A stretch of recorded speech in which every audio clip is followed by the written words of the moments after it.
Why should you check out Sly 2? The first game was a great start to the series, and Sucker Punch went on to continue the series with Sly 2 and Sly 3.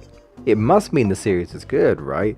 Is Sly 2 better, or is it worse? Is it worth trying out? Welcome to WhyVideoGames, where I try and persuade you to play a video game in no less than 5 reasons. Today, why don't we look at Sly 2, Band of Thieves. Let's go! In terms of gameplay and how it differs / improves from the first Sly game, Sly never had bad controls, and he controls more or less the same here. The only difference is that you are a lot more stealthy in this game. His normal approach is to quietly walk around, but can press the R1 button to run when needed. Lives are completely gone in this game in favour of a health system, which I much prefer. Because of Sly's more stealthy approach, he has new abilities to go with it. You can sneak up to an enemy and press the circle button to pickpocket any loot they may have. I always wanted to rob someone blind. If the enemy's pocket is glowing, there's treasure you can steal and sell for more money at the safe house. You can even stealth take down enemies now by pressing the triangle button followed by a square when you are behind an enemy. Money in this game is now exchanged for more abilities, and as you progress through the game there will be more abilities for you to purchase. There are lots of fun abilities and gadgets Sly can use, so make sure to pickpocket as much as possible or even find pieces of treasure around the map that can be taken back to the safe house for money. You have a stamina meter below the health, which is used for your new abilities and gadgets. Instead of Sly 1's level to level structure via a map, Sly 2 handles things a more mission based system where you would find Sly's icon on the map to trigger that mission's objective that Bentley or Mary will relay to him. This works really well with how the Cooper gang operate. Bentley comes up with the plans via slideshows and recon photos and sets the plan into motion via mission objectives. This way you can even pick which mission you want to tackle, as long as it's available on the map, giving you freedom to play how you want. Clue bottles make a return, but this time you get exclusive moves that can't be purchased at the shop, giving you an incentive to go after those pesky clues again.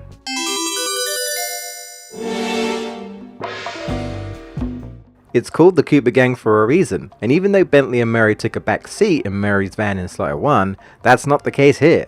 These two are completely playable with their own abilities / gadgets and missions. Murray is now a powerhouse. He ain't afraid to bust enemies' heads or just straight up murder them. Yay, murder!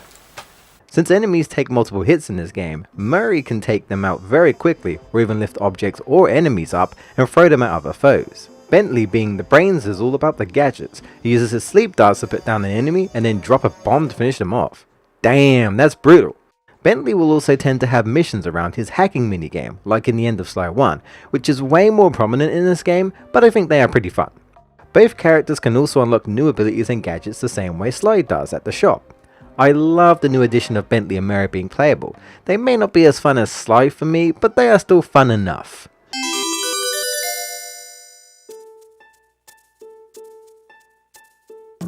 Sly 1's story in my opinion is the best hands down, however I like the concept for what Sly 2 has. The revival of Clockwork is the idea, where the parts were not fully destroyed, and this evil group called the Claw Gang want to use the Clockwork parts to help with their criminal operations, while the leader Arpeggio wants to put Clockwork back together and claim his body for his own. As Sly knows how dangerous Clockwork is, the gang travel around the world to stop the Claw Gang from resurrecting him. It's an interesting way to try and revive our previous villain, but without it actually being truly him. While this is happening, Sly and the others are stopping the Claw Gang from their other operations.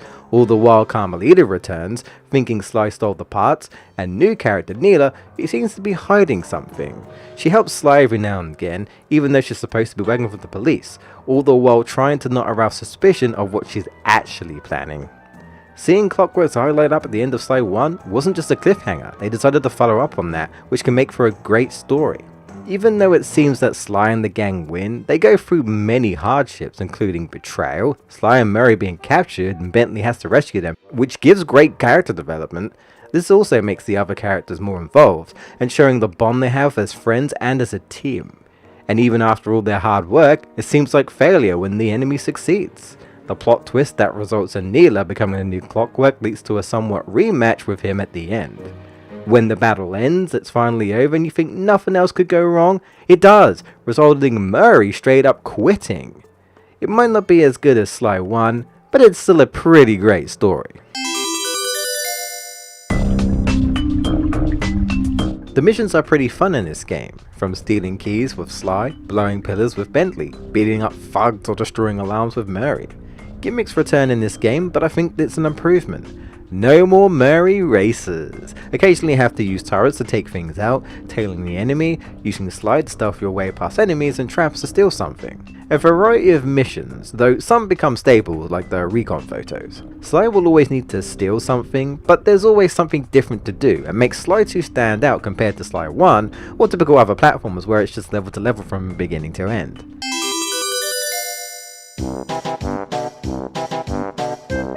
Although Sly 2 is meant to be a somewhat serious game, it also knows to have some fun with humour. If it's not Sly's one-liners to taunt the enemy, it's slapstick comedy, knocking enemies off the edge and they fall like a Looney Tunes character. Some missions where you have traps to squash or burn the enemies as they come towards you. I love cartoon slapstick. Tom and Jerry, Looney Tunes was my jam growing up, so I love that Sly 2 has brought some of that comedy over. Is it wrong that I honestly find it hilarious when you get caught and have to run away from the enemies as you get smacked about by their attacks? Am I a sadist? Am I? Sly 2 improves on an already great game and makes Sly way more versatile and giving the characters more screen time. Character development is straight up playable for the first time. Some great areas to explore with an interesting story while adding humour to lighten the serious tone it can have. This is considered by a lot of fans as the best Sly game, so give it a try if you haven't. If you're not convinced to pick up Sly 2 Band of Thieves, then can I get a hashtag nope in the comments and I will talk about the bad of Sly 2. Next time we come back to Sly though, we'll be covering Sly 3 Honor Among Thieves.